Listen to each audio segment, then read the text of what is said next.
our second set of twins. But both had died. My father now gave us permission to marry, but neither one of us felt much like a celebration. And Robbie, he was so changed. He was all dressed in velvet and lace, and he looked every inch the Ayrshire bard. And I was just a country lass. Oh, nonsense, my Jean, he said. He said he'd go back to Edinburgh just to get his money. And then he'd come and we'd both move on to the farm and live happily ever after. Well, we were young. I did hear from Robbie shortly after he got back to Edinburgh. It seems he went out with a group of players, went for a ride on a wagon, fell off and broke his leg. Said he'd be on his back for a month. The Ayrshire bard. But it was 2 months, and I still hadn't heard from him.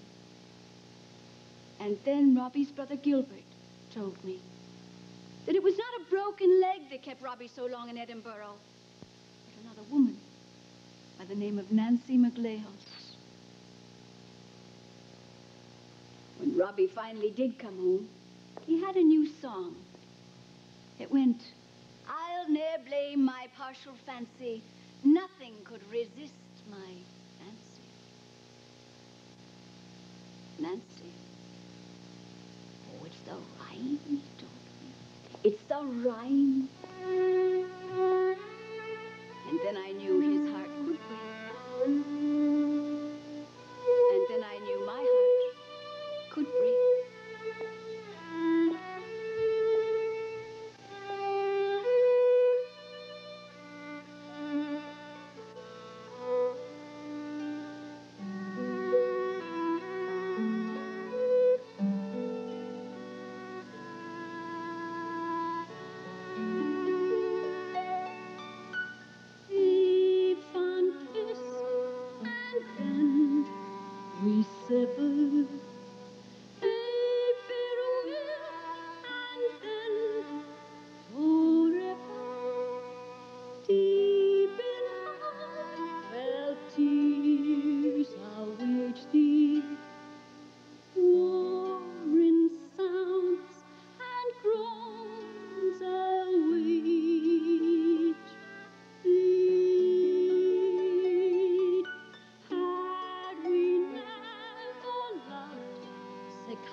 And I'll never know why Robbie came home to me.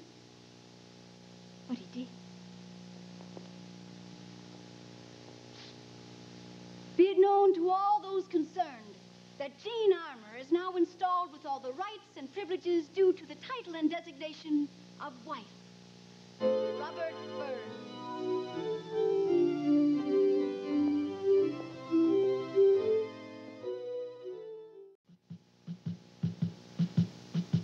Who will not sing God Save the King shall hang high as the steeple. But while you sing God Save the King, let's not forget the people. Oh, yes, sir. Robert Burns, sir. Exciseman, sir. Oh, you say you found a poem, sir. It was signed by Robert Burns, sir. say it was about the king and a donkey, sir. Yes, sir. Jean. Jean, you know that promotion I was telling you about, Jean? I won't be getting it. I lost my job, Jean. I'm no farmer, no warrior, no exciseman. I'm a simple rhymer.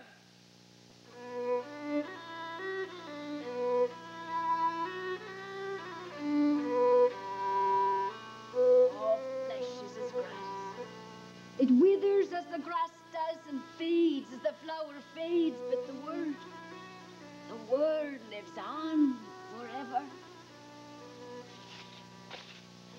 Oh, this fever. It's nothing, Jean. I'll be all right tomorrow, Jean. I'll go out and I'll look for work tomorrow. Who's that? It must be that accursed haberdasher wanting his uniform back. Tell him he can have it back. You cannot dress up Robert Burns. No, not through the door, Jean. Throw it out the window. Blessed are the doors of the poor, where they can shut out the creditors. Robbie had rheumatic fever. I cared for him. We played a little game with the children. We'd blindfold them and then scatter pages of Robbie's poetry about. When they found one, we'd teach it to them. Wee, modest, crimson-tipped flower, thou's met me in an evil hour, for I might crush among the stour thy slender stem. 'Tis spare thee now is past my power, thou bonny gem. Almost every poem he wrote was a love poem. And he said he wrote them all for me. It was easier for me to believe him than it was for me to believe the doctor when he told me Robbie was dead. I didn't see the funeral. I think I was the only one who didn't go. But I did see the procession leave the church at St. Michael's. Just then the pub doors opened and his militia friends came out, their muskets over their shoulders.